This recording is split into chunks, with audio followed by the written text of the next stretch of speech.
Avant de débuter cet épisode, je voulais vous dire que cette semaine, ça fait 8 ans, 8, que j'ai créé Vlan. Et je suis super fier de réussir à vous proposer toujours des contenus pertinents, intéressants, divers, en tout cas j'espère, avec pour seul et unique objectif de vous aider à être plus serein dans un monde chaotique, en comprenant, j'espère, avec nuance le monde qui vient.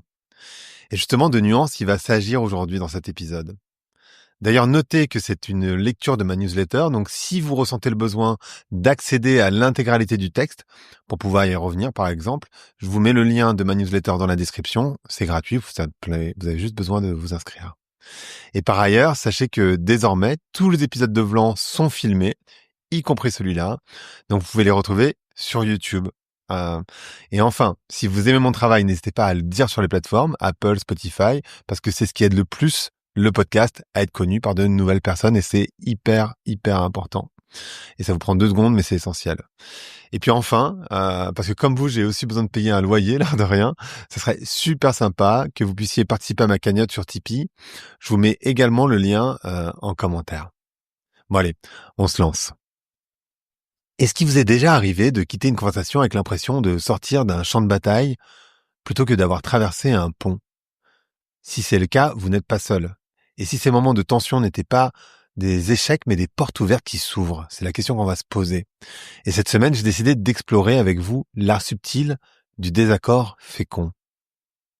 Quand avez-vous changé d'avis pour la dernière fois sur quelque chose de vraiment important?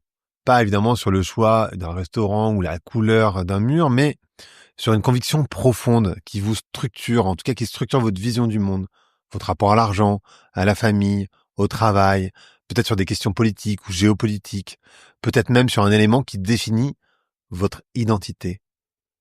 Pourtant, on doit tous faire face à des contradicteurs dans nos vies, que ce soit dans nos familles, nos amis, nos collègues, parfois et évidemment sur les réseaux sociaux, et évidemment on va pas pouvoir cancel toutes les personnes qui ne pensent pas comme nous. Ou en tout cas, c'est pas la meilleure voie. Alors du coup, on fait quoi? Si vous peinez à vous souvenir d'un moment où vous avez changé d'avis, bienvenue dans le club des certitudes qu'on pourrait appeler fossilisées. Nous vivons dans une époque où nos certitudes se figent dans des bulles de filtre sur les réseaux sociaux, où la complexité est sacrifiée sur l'autel de la simplicité. Résultat, on est devenu des forteresses intellectuelles, certainement imprenables, mais stériles. Confortables dans nos croyances, mais aveugles aux différentes réalités qui composent notre monde. Et pourtant, Brian Cox, le physicien, l'affirme sans détour. Les scientifiques sont heureux quand ils réalisent qu'ils ont tort. Et c'est sans doute l'une des caractéristiques les plus intéressantes qu'amène la culture scientifique. Il y a trop de personnes qui, aujourd'hui, cherchent à avoir raison et trop peu qui cherchent à savoir. Et l'ironie de cette phrase, c'est qu'elle nous fait dire « Ah bah ouais, c'est exactement ça », alors qu'elle devrait plutôt nous faire l'effet d'une gifle. Parce qu'elle révèle ce qui nous manque cruellement aujourd'hui, c'est-à-dire la joie de découvrir nos erreurs, l'excitation de voir nos certitudes s'effriter pour laisser place à une compréhension plus riche. Car généralement, quand nous lisons cette phrase, nous pensons en priorité aux personnes qui ne pensent pas comme nous, naturellement. En réalité, nous avons oublié que l'erreur n'est pas l'ennemi de la vérité, mais son plus fidèle compagnon de route. Et d'ailleurs, la racine latine de conversation signifie vivre avec. Elle exprime un mouvement sur une route à deux. Il ne s'agit pas seulement d'échanger des mots, mais de vraiment progresser. Et moi, je l'avoue sans honte, je déteste le conflit, je l'évite, je le contourne, je le neutralise avec l'agilité d'un diplomate en terrain de minier. Et en réalité, je prends toujours trop sur moi dans ces conditions. Bien sûr, j'aime argumenter, j'aime bien débattre, mais dès que ça chauffe, je bats en retraite. Et d'ailleurs, chaque fois qu'on me suggère d'inviter sur mon podcast quelqu'un avec qui je suis en profond désaccord, en vérité, je refuse généralement. Alors officiellement, je ne veux pas lui donner de la lumière, mais officieusement, j'avoue que j'ai un peu peur de ne pas être à la hauteur du défi. Peur de ne pas poser les bonnes questions, de ne pas challenger suffisamment les arguments et peut-être de laisser passer des incohérences par politesse, tout simplement. D'ailleurs, je trouve que je ne challenge pas mes invités de manière générale, et c'est vrai sur mon podcast, mais en réalité, c'est vrai dans l'intégralité de mes relations, je crois. Mais j'y travaille. Cette dualité entre nos aspirations et nos actions, elle me fascine. Est-ce que c'est pas troublant de voir comment nous pouvons proclamer notre quête de vérité le matin, puis fuir ces contradictions le soir venu. Notre cerveau, qui est une machine à confort, préfère les certitudes douillettes aux vérités qui dérangent. Et pourtant, nous voilà à déplorer la polarisation de notre société, tout en construisant soigneusement nos propres îlots de réconfort intellectuel. Alors, j'essaye de rester le plus ouvert possible et sur Vlan, je tente justement l'approche inverse, c'est-à-dire de plonger dans des conversations longues, d'inviter les meilleurs experts, même quand leurs idées bousculent, et rester ouvert à l'évolution de mes perspectives. Et ça, pour le coup, je le fais de manière assez régulière. Mais j'avoue, pas sur mes convictions fondamentales, vous l'aurez compris. Mais plutôt sur des zones grises où se cache souvent la nuance. Mais est-ce que c'est pas là que réside la véritable croissance, justement ? Parce que c'est bien de ça qu'il s'agit. Nous avons perdu l'art du désaccord constructif. Nous confondons débattre et se battre, questionner et attaquer, évoluer et trahir. Et dans notre société hyper polarisée où nos arguments se construisent à base de vidéos de 2 minutes ou sur un mème qui peut résumer toute une position politique, nous avons oublié que la complexité était la norme et pas l'exception. Nous sommes enfermés dans des bulles de filtre sans le savoir, ce qui veut dire que nous ne sommes confrontés sur les réseaux sociaux qu'avec des avis qui vont dans notre sens. Et nous sélectionnons nos amis, plus ou moins, en fonction de leurs croyances et de leurs valeurs. En tout cas, peut-être pas les amis d'enfance, mais les nouveaux amis d'une certaine manière. Et quand nous sommes touchés par un avis différent sur les réseaux sociaux, il est souvent radical, parce que c'est comme ça que fonctionnent les algorithmes, et il nous conforte un peu plus dans notre position. Et ce qui en ressort, c'est que nous avons oublié comment nous écouter les uns les autres, comment nous engager de manière constructive dans un désaccord. Alors même si le désaccord est inconfortable, voire peut-être menaçant, apprendre à le gérer efficacement, c'est crucial. D'ailleurs, il y a cette citation que j'adore qui est que la marque d'une grande vérité est que son contraire est également vrai. Je la tiens, cette phrase de l'autrice et la scénariste Taïe Selassie, qui l'a dit lors d'un événement chez moi sur ce sujet précis. Et je pense que cette phrase, elle devrait être gravée dans le marbre de notre époque, parce qu'elle capture parfaitement ce qui fait défaut dans notre façon d'aborder les désaccords, c'est-à-dire l'humilité intellectuelle. Alors, pas nécessairement aussi vrai, pas en contradiction directe, mais aussi vrai d'une certaine manière. D'ailleurs, dans l'académie traditionnelle, l'essence de la recherche intellectuelle reposait sur cette idée. Tout le monde, celui qui défend une idée comme celui qui cherche à y trouver des failles, naviguait dans la même direction. Nous ramions tous vers l'approximation de la vérité la plus proche possible, compte tenu des informations dont nous disposions. Et dans ce sens, j'aime beaucoup la distinction qu'on peut faire entre le réel et la réalité. Le réel, c'est ce qui est, tandis que la réalité, c'est plutôt une lecture subjective que l'on en fait. Et quasi tout est subjectif, puisque attaché à un système de valeurs et de croyances, mais aussi attaché à nos sens. J'avais fait un épisode sur les chiens, en particulier sur les animaux de manière générale, pour voir quelles étaient leurs réalités à eux. Même l'éthique, c'est relatif, car elle change d'une culture à l'autre en réalité. Mais cette approche s'est perdue dans notre ère du tout titre et pas de note de bas de page, où la complexité est sacrifiée sur l'autel de la simplicité, où les nuances se dissolvent dans des affirmations péremptoires, où les faits eux-mêmes deviennent matière à contestation. Nous avons transformé nos opinions en identité à protéger plutôt qu'en hypothèse à tester. Or, il existe une différence fondamentale entre la défense d'une idée et la protection d'une idée. Défendre implique d'utiliser les meilleures informations disponibles à un moment donné tout en restant ouvert à l'émergence d'une meilleure idée. Protéger, c'est refuser qu'une idée soit confrontée à des informations qui pourraient la remettre en question. Et cette différence, elle change tout. Elle transforme chaque conversation difficile, soit en guerre d'usure, soit en opportunité manquée. Et l'une des images les plus frappantes évoquées dans mes conversations récentes concerne cette incapacité troublante que beaucoup ont à voir au-delà leurs frontières du soi.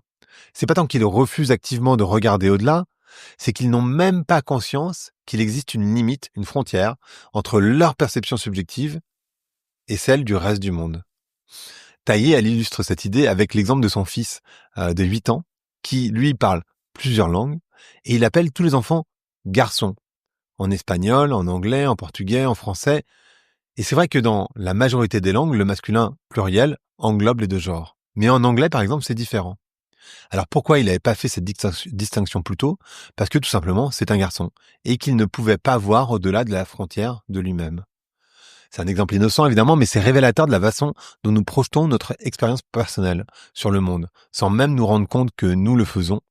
Et cette projection devient particulièrement problématique lorsqu'elle touche à des sujets politiques, sociaux ou moraux qui sont complexes. Combien de nos certitudes ne sont que le reflet de notre position particulière dans le monde? Combien de nos évidences ne sont pas évidentes, ou en tout cas elles ne le sont que depuis notre fenêtre? Combien de fois nous affirmons des choses avec une conviction totale, simplement parce que nous n'avons jamais été confrontés à une perspective qui nous forcerait à questionner cette position? Comme me l'a si justement souligné un ami, sortir de sa zone de confort est aujourd'hui encore plus difficile parce qu'on emporte sa zone de confort partout avec soi.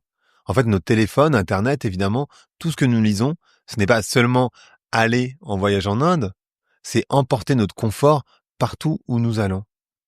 Cette observation, elle éclaire pourquoi c'est si difficile aujourd'hui de véritablement s'exposer à des idées différentes. Et moi, je vous recommande de vraiment aller lire, par exemple, des commentaires ou des choses avec lesquelles vous n'êtes pas d'accord. Parce que même lorsque nous nous déplaçons physiquement dans des environnements nouveaux, on reste souvent enfermé dans cette bulle numérique qui nous rassure en nous renvoyant notre propre opinion et préjugés. Et lorsque quelqu'un en face de nous nous remet en question ou remet en question nos croyances, cette personne attaque en fait notre sentiment de confort. Et notre réaction défensive devient alors moins une défense intellectuelle qu'une protection de notre zone de confort psychologique. En fait, on ne défend plus des idées, on défend notre tranquillité, notre sentiment de sécurité, notre illusion de contrôle. Et sur un monde complexe, en plus, évidemment. Cette réalité rend la véritable ouverture d'esprit plus difficile que jamais. Nos ancêtres, ils devaient faire des efforts considérables pour accéder à l'information. Nous, à l'inverse, on doit faire des efforts considérables pour échapper à l'information qui nous conforte. Et il fut un temps où il semblait évident qu'il existait une réalité objective, que nous pouvions tous observer, mais en fait, on est dans un changement troublant dans notre rapport à la vérité. On peut tous regarder une plante et convenir qu'elle est verte, mais nous sommes entrés dans une ère où quelqu'un peut dire à la télévision « Non, ce que vous avez vu de vos propres yeux n'est pas vrai ». Et ce qui est étonnant, ce qui peut être cru par une partie significative de l'audience. Et c'est ce que Taillé appelle « entrer dans un territoire sauvage », un espace où les conversations constructives deviennent presque impossibles parce que nous n'avons même plus de point de départ commun. Et d'ailleurs, pour faire de l'audience, les médias de masse jouent le jeu de la confrontation, mettant face à face des personnes qui ne pourront jamais être d'accord. Elles-mêmes se plient au jeu d'ailleurs, et sans surprise, rien de constructif n'en ressort. Et comment débattre si nous ne pouvons même pas nous accorder sur des faits observables? Si chacun est enfermé dans sa réalité subjective, comme seul point de départ acceptable, c'est quasiment impossible. Et si les faits eux-mêmes deviennent une question d'opinion, plutôt qu'une base pour la discussion, alors ça ne peut plus fonctionner. Et cette fragmentation de la réalité partagée crée un défi inédit dans l'histoire humaine. Nos ancêtres pouvaient être en désaccord sur l'interprétation des événements, mais ils s'accordaient généralement sur l'existence de ces événements. Aujourd'hui, même cette base minimale, elle s'effrite. Alors, l'une des idées les plus transformatives vient, je crois, d'Esther Perel. Les gens viennent souvent la voir en disant que nous n'arrêtons pas de nous disputer. Et elle demande, d'accord, mais pourquoi vous battez-vous? Esther, c'est une thérapeute de couple, sans doute la plus connue au monde. Et ce recadrage, il change fondamentalement la dynamique d'un désaccord. Taillé, par exemple, elle l'a appliqué lors d'une conversation tendue avec un ami juif américain au sujet de Gaza, qui risquait de mettre fin à leur amitié à un moment critique. Elle a dit « Ce pourquoi je me bats, en ce moment, est une amitié qui peut s'élargir pour inclure nos deux points de vue. » Elle souhaitait que leur amitié puisse également inclure la réalité objective, telle qu'observée par les yeux humains, et la prémisse fondamentale que nous sommes tous deux des personnes bonnes, que nous ne nourrissons pas de mal profond envers d'autres êtres humains, et que nous pouvons nous écouter mutuellement. En fait, cette réorientation du conflit, passer de ce contre quoi nous luttons à ce pourquoi nous luttons, peut sauver non seulement des amitiés, mais aussi notre capacité collective à aborder des sujets difficiles. Au lieu de chercher à détruire la position de l'autre, nous cherchons à construire quelque chose ensemble. La plupart d'entre nous pensons savoir écouter. Et en réalité, nous excellons surtout dans l'art de préparer notre réponse pendant que l'autre parle. Nous écoutons pour répondre, pas pour comprendre. Nous écoutons pour confirmer ce que nous savons déjà, pas pour découvrir ce que nous ignorons. Et ça, c'est hyper intéressant, je trouve. Et il existe pourtant 4 niveaux d'écoute que j'ai découverts chez mon ami Mathieu Dardaillon, et chacun ouvrant des possibilités de dialogue différentes. Chacun menant à une qualité de conversation et à un niveau de transformation distinct. Je vais vous les citer les unes après les autres et après je vais vous donner un exemple. Le premier, c'est l'écoute automatique. J'écoute pour confirmer ce que je sais déjà. C'est en quelque sorte une écoute en mode téléchargement. J'écoute ce qu'on me dit, mais au fond, je ne suis pas pleinement présent. Je pense déjà savoir ce que la personne en face va me dire. Cette écoute, elle provient de l'expérience passée. C'est l'écoute de la routine, de l'habitude, de la flemme intellectuelle, en gros. Après, il y a l'écoute factuelle. Je vais un cran plus loin dans mon écoute, je suis concentré et attentif à la recherche de ce qui est différent, nouveau et inattendu.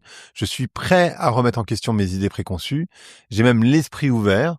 On pourrait dire que je suis en mode détective pour apprendre des choses nouvelles. Cette écoute, elle demande un effort conscient, une discipline de l'attention. Et après, 3, il y a l'écoute empathique. Je me connecte à la personne en face et pas seulement aux mots échangés. J'utilise aussi mes émotions pour développer mes perceptions et ma compréhension des choses. Je suis conscient du contexte dans lequel l'échange s'inscrit. J'essaie aussi de lire entre les lignes en prêtant attention à ce qui n'est pas dit, en faisant preuve d'empathie.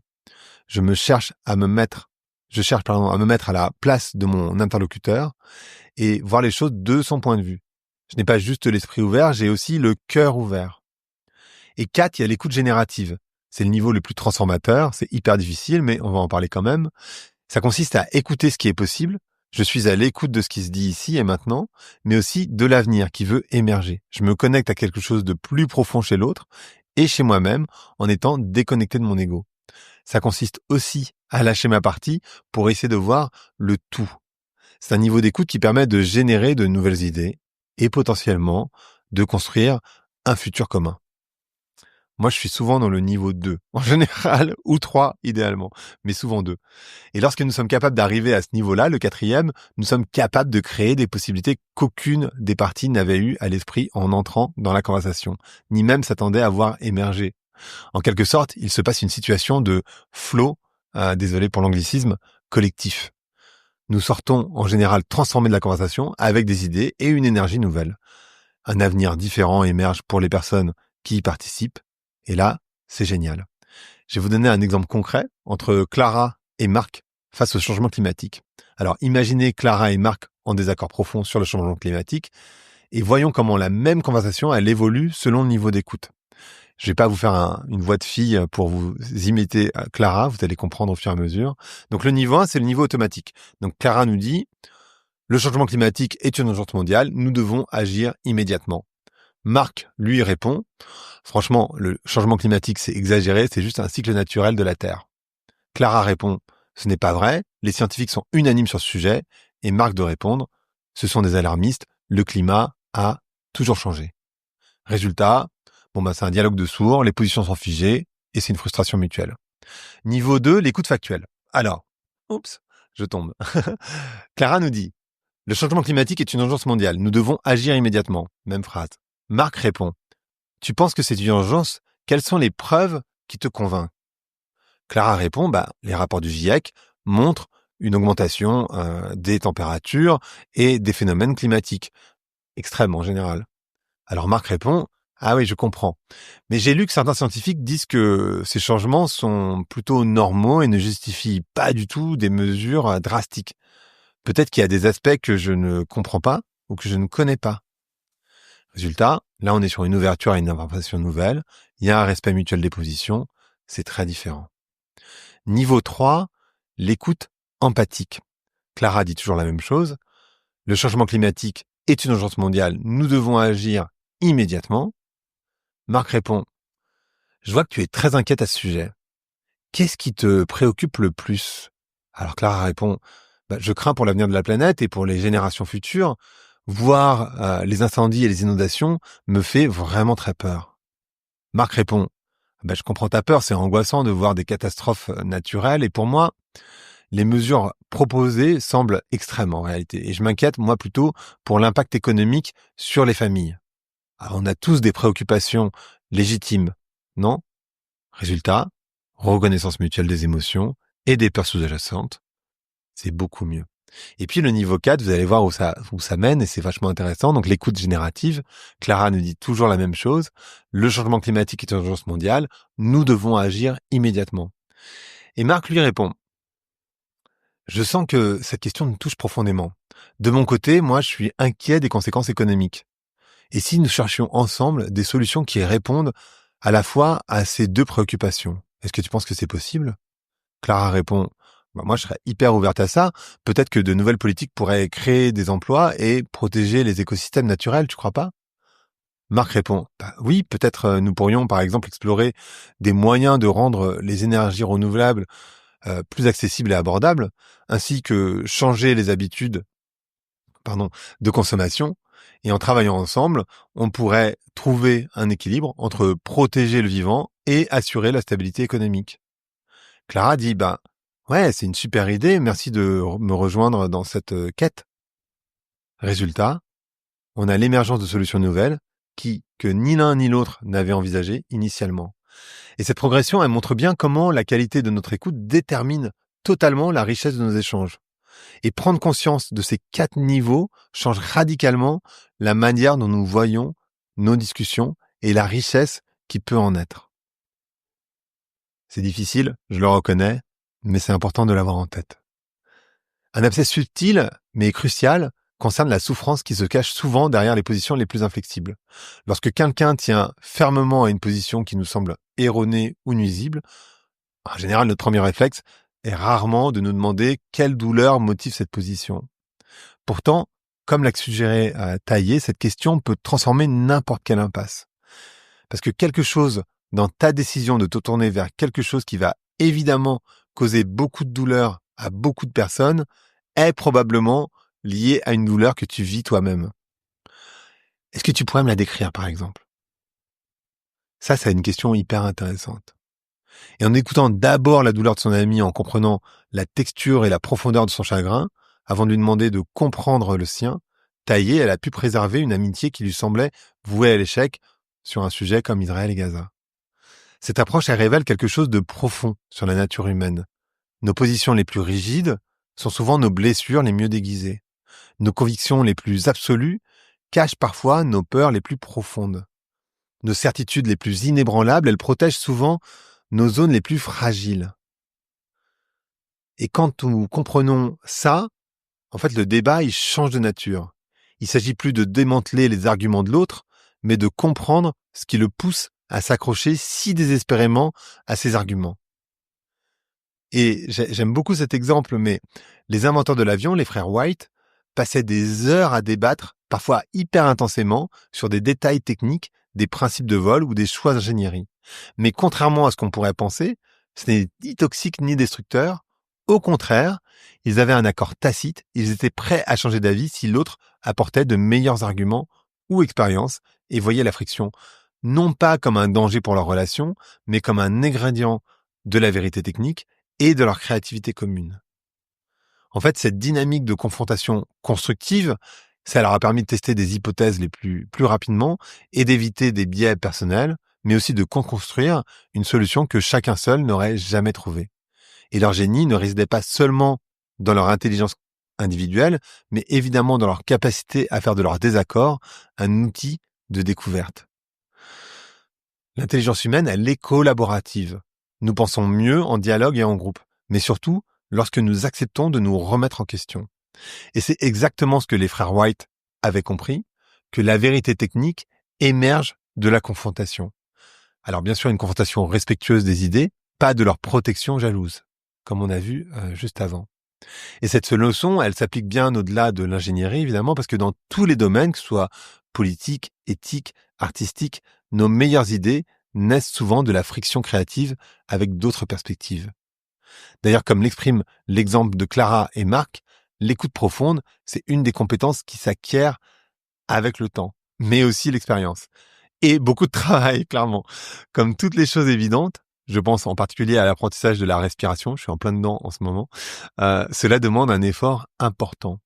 Et comme me l'a souligné Nathalie Reinhardt, vous pouvez écouter l'épisode sur Vlan Leadership, je vous mettrai le lien dans la description, qui propose la méthode Gordon en France. Cela suppose de baisser sa radio mentale et donc d'être pleinement présent à la personne sans nécessairement penser à la réponse pendant que l'autre parle. Mais également de reformuler et de décoder. C'est-à-dire de refléter ce que vous entendez. Et cela, ça a l'avantage de clarifier la compréhension et de montrer du respect. Ensuite, comme dans l'exemple de Marc et de Clara, il s'agit de trouver les points d'accord ou les préoccupations partagées avant de rentrer dans le dur. Et une pratique recommandée est également d'aider l'autre à se sentir en sécurité, à ne pas être humilié. Parce que c'est souvent ce qui amène à une réaction négative de l'autre côté en général. Je sais qu'en tout cas chez moi, c'est quasiment systématique. Dès que je me sens attaqué ou humilié dans mes défenses, alors je me dresse et ma capacité d'écoute, elle, s'effondre. Et enfin, utilisez le jeu pour partager ce que vous ressentez en profonde vulnérabilité et ce dont vous avez besoin sans nécessairement poser de questions ni ramener votre expérience propre. C'est pas forcément facile, en tout cas pas pour moi, mais c'est essentiel. Et à ce moment-là, ce qu'il faut faire, c'est aussi un examen de conscience et réaliser que notre vision du monde nous est propre et que nos expériences sont limitées et pas universelles. En fait, notre façon d'aborder les désaccords est profondément influencée par nos cultures. En France, par exemple, on apprend à l'école à débattre pour l'idée elle-même, sans nécessairement le prendre personnellement. C'est plus ou moins vrai, mais quand même plutôt en France. Et cette friction intellectuelle, elle est plutôt bienvenue, parce qu'elle est perçue presque comme séparée de l'identité des personnes qui débattent. Et à l'inverse, dans d'autres cultures, comme au Portugal où j'habite, la discussion porte sur les personnes elles-mêmes. Si j'attaque ton idée, tu le prends personnellement, tu te fermes, et nous ne pouvons pas faire évoluer le sujet. Cette dimension culturelle, elle soulève des questions profondes, parce que les différentes traditions intellectuelles façonnent notre capacité à tolérer nos opinions divergentes. En fait, les systèmes éducatifs peuvent-ils nous apprendre à séparer nos idées de notre identité? Ça, c'est une vraie question hyper intéressante. Parce que ces différences culturelles, elles expliquent aussi en partie pourquoi certaines sociétés semblent mieux équipées pour gérer les désaccords constructifs. Elles nous rappellent aussi que notre façon de débattre n'est pas universelle, qu'elle peut être apprise, modifiée ou améliorée. Et cela étant dit, moi j'ai l'impression que nous devenons tous un peu portugais d'une certaine manière, sur ce critère-là en tout cas. La résolution constructive des désaccords repose sur un principe simple, mais je crois révolutionnaire. Se concentrer simplement sur les besoins plutôt que sur les solutions. Les solutions s'opposent souvent parce que si je dis moi je veux aller ici et que l'autre dit non mais moi je veux aller là, les vrais besoins, eux, ne sont jamais contradictoires en réalité. La méthode Gordon, elle est claire, elle nous demande de la pratique, mais c'est intéressant. Alors d'abord, en préparation, il est crucial de commencer par comprendre ses propres besoins dans la situation. Parce que derrière toute émotion, que ce soit la vôtre ou celle de l'autre personne, se cache un besoin non satisfait. Et plus le besoin est clair, plus la solution peut être créative. Alors, il faut identifier les besoins de toutes les parties. La première étape formelle de la résolution est de créer une équation de besoins. Ça signifie identifier clairement les besoins de toutes les personnes impliquées dans le conflit. Alors, ça peut être un brainstorming de solutions. Et une fois que les besoins sont identifiés, l'étape suivante, ça consiste à imaginer collectivement toutes les options de solutions possibles. Et là, on peut laisser libre cours à la créativité sans jugement préalable. En fait, il faut évaluer et choisir les solutions. Et enfin, les solutions proposées sont évaluées et celles qui permettent de satisfaire tous les besoins identifiés sont choisies. Et il est important de ne pas accepter des solutions qui n'adressent pas tous les besoins, je trouve. Et l'astuce cruciale, c'est de distinguer les vrais besoins des solutions déguisées en besoins. Par exemple, pour un commercial, admettons, si on lui enlève un territoire, il va dire non, mais moi je veux mon territoire. C'est pas un besoin, c'est une solution. Le besoin sous-jacent, ça pourrait être par exemple la reconnaissance, le réconfort, un espace où s'épanouir. Et pour creuser jusqu'aux vrais besoins, en quoi est-ce important pour toi? Ça, c'est une bonne question. Qu'est-ce que ça t'apporterait? Et en fait, il faut parfois poser ces questions plusieurs fois en s'assurant de retirer tous les éléments concrets de la réponse jusqu'à atteindre le besoin essentiel. Un point crucial est que les vrais besoins ne sont pas contradictoires. Si c'est contradictoire, c'est que souvent, c'est exprimé comme un besoin, mais en réalité, c'est une solution déguisée en besoin. Ça, c'est un bon tips, je trouve. Et c'est une erreur assez courante qui maintient les gens bloqués dans des conflits en général. Pour aller plus loin, vous pouvez écouter les épisodes donc avec Nathalie, dont je viens de parler, mais aussi avec Laurent Combalbert, qui est un ex-négociateur du RAID. Je vous mets aussi les liens dans la description. De mon côté, je vais carrément suivre une formation Gordon, parce que comme vous, évidemment, j'ai du chemin à faire sur ce sujet. Parce que c'est un long chemin pour créer cette écoute. Et je pense qu'il y a beaucoup de travail. Comment on peut aborder une conversation avec curiosité plutôt qu'avec le mur de notre propre croyance? Cette question, elle capture l'essence de ce qui pourrait nous aider à naviguer dans des désaccords. La curiosité authentique, pas celle qui cherche à piéger l'autre, mais celle qui cherche sincèrement à comprendre, est peut-être notre meilleur outil pour traverser les conversations difficiles. Elle nous permet de demander d'où vient cette personne? Pourquoi pense-t-elle ainsi? Puis de déterminer s'il s'agit simplement de quelqu'un qui ne comprend pas, qui ne voit pas au-delà de ses limites, ou s'il s'agit de quelqu'un qui, fondamentalement, est malveillant. Cette approche curieuse crée un espace où l'apprentissage mutuel devient possible, où les conversations difficiles peuvent s'alléger, et où les désaccords peuvent enrichir plutôt que diviser. Mais la vraie curiosité, elle demande du courage, le courage d'admettre que nous pourrions avoir tort, le courage de découvrir que nos certitudes reposent sur des fondations moins solides que nous ne le pensions, le courage de voir que notre vision du monde peut s'élargir, même si ça implique de perdre la sécurité de nos convictions absolues. Changer d'avis, ça signifie pas nécessairement de renverser complètement sa position. Il s'agit souvent d'élargir sa perspective, de comprendre qu'une opinion qu'on chérissait n'était qu'une partie de la vérité. Et comme l'explique Taillé, changer d'avis, ça signifie passer d'une version qui n'était pas assez grande que pour contenir une seule vérité à une version légèrement modifiée, assez grande pour en contenir deux. Et ça, c'est hyper important, je crois. Et cette conception de l'évolution intellectuelle comme expansion plutôt que remplacement est profondément libératrice. Elle nous permet de considérer les nouvelles idées non pas comme des menaces pour nos convictions, mais comme des enrichissements potentiels de notre compréhension. Et ça, c'est, je crois, aussi essentiel. Et ça change tout dans notre rapport au désaccord. Au lieu de voir chaque opinion contraire comme un ennemi à abattre, nous pouvons le voir comme un territoire à explorer, une perspective à intégrer, une dimension supplémentaire de la réalité complexe dans laquelle nous évoluons. Et dans un monde de plus en plus polarisé, où les conversations difficiles semblent souvent impossibles, peut-être avons-nous simplement perdu une compétence fondamentale, c'est-à-dire l'art de douter. Pour moi, le café du commerce, l'église, les endroits où les gens se parlaient sont en réalité essentiels, parce qu'ils permettaient ces lésers ajustements avec des personnes pas profondément en désaccord, mais pas nécessairement du même avis que nous. Et ces endroits, ils ont été perdus. Et avec eux, une compétence qui me semble non seulement nécessaire, mais indispensable. Celle de douter, de se remettre en question, de changer d'avis, avoir un point de vue plus nuancé. Ces espaces informels de discussion, ils créaient une friction douce, mais constante, avec des idées légèrement différentes des nôtres. Ils nous entraînaient à la nuance, à la complexité, à l'acceptation du fait que la vérité est rarement monolithique. Aujourd'hui, on passe directement de notre bulle idéologique à des positions radicalement opposées. Nous n'avons plus ces espaces d'entraînement au désaccord modéré. Et résultat, nous sommes devenus des athlètes de la certitude dans un monde qui demande des acrobates de la nuance, puisque nous sommes dans une période de transition assez importante.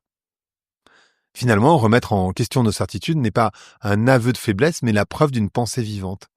Les conversations qui dérangent sont souvent celles qui nous font grandir le plus. J'en ai fait l'expérience il n'y a pas si longtemps d'ailleurs.